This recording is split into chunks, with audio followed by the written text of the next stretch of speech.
In this video, you will learn how to find probabilities of compound events. Remember that a compound event consists of two or more events. Compound events can have independent events, where each event is on its own and it does not rely on the other event. Here's an example of a compound event. We have to find the probability of rolling a number greater than 4 and flipping tails. One way to find the probability is to find the sample space, or all the possible outcomes, and then figure out how many times that occurs. Greater than 4 and tails. When rolling the number cube, the only two outcomes that are greater than 4 are 5 and 6. And when we flip the coin, the only outcome that is tails is tails. So the probability of rolling a number greater than 4 and flipping tails is 2 out of 12, because there are two outcomes where we have a number greater than 4 and we flipped tails. And there are 12 total possible outcomes, so 2 out of 12. That can be simplified down to 1/6 by dividing both the top and the bottom by 2. Another way to find the probability of a compound event involves multiplication. We can find the probability of rolling a number greater than 4 and then find the probability of flipping tails. Then we multiply those two probabilities together. The two possible outcomes for rolling a number greater than 4 are 5 or 6, and the only possible outcome for flipping tails is, so the probability of rolling a number greater than 4 is 2/6, and the probability of flipping tails is 1/2. Then we multiply those together. 2 times 1 is 2, and 6 times 2 is 12. 2/12 can be simplified for a final answer of 1/6, which is the same that we got when we found the sample space over on the left. For this next example, we have a bunch of marbles. There are 12 marbles altogether, 1 red, 3 green, 4 blue, and 4 yellow. We need to find the probability of pulling a blue and a yellow. It's important to understand that these have to be independent events in order for the math to work this way. We have to first pull out a blue, then put it back, and then pull out a yellow. Let's try finding the probability by finding the sample space, all the possible outcomes. So across the top of this table, we'll put the possible colors that we could pull out for the first pull, and down the side, we'll put the possible colors for the second pull. Now I've filled in the table with the sample space. The first marble that you see in each box is the first one pulled, and the second marble is the second one pulled. So remember, we're trying to find the probability of first blue and second yellow. There's a lot of outcomes here, 12 marbles.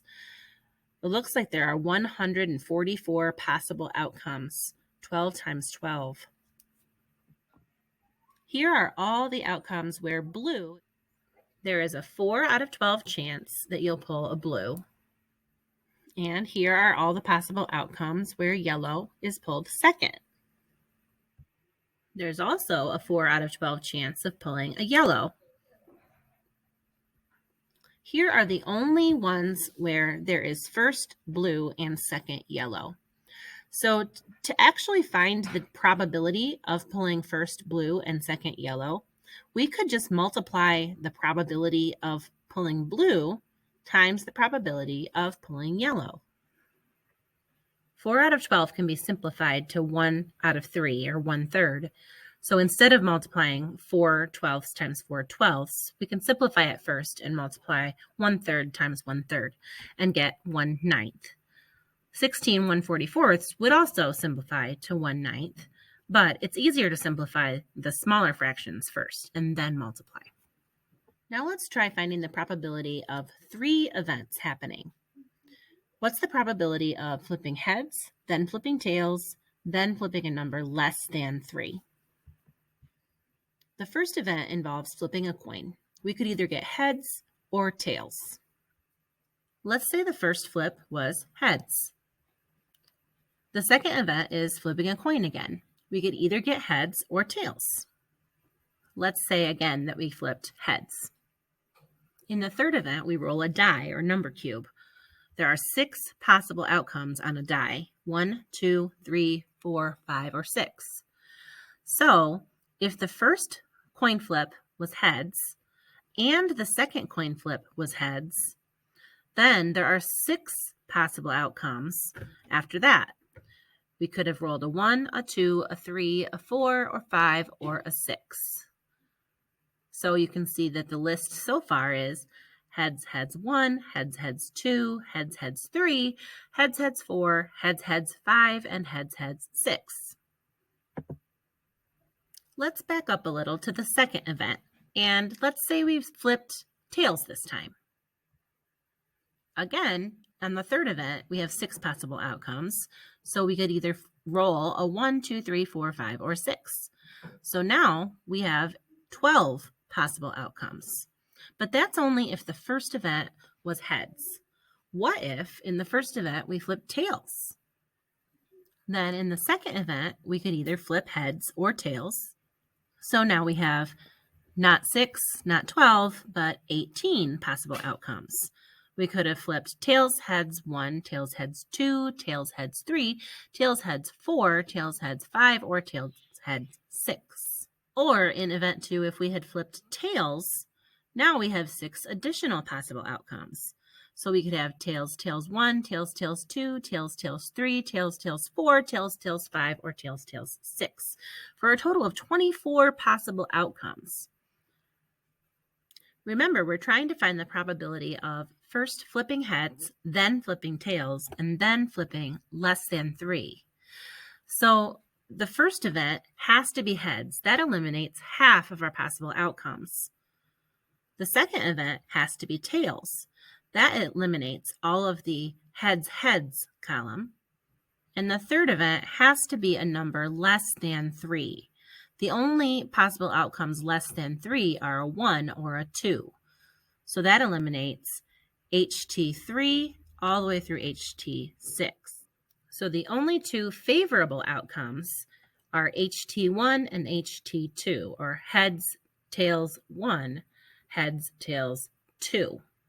That means there are 2 out of 24 favorable outcomes. And that can be simplified to 1/12.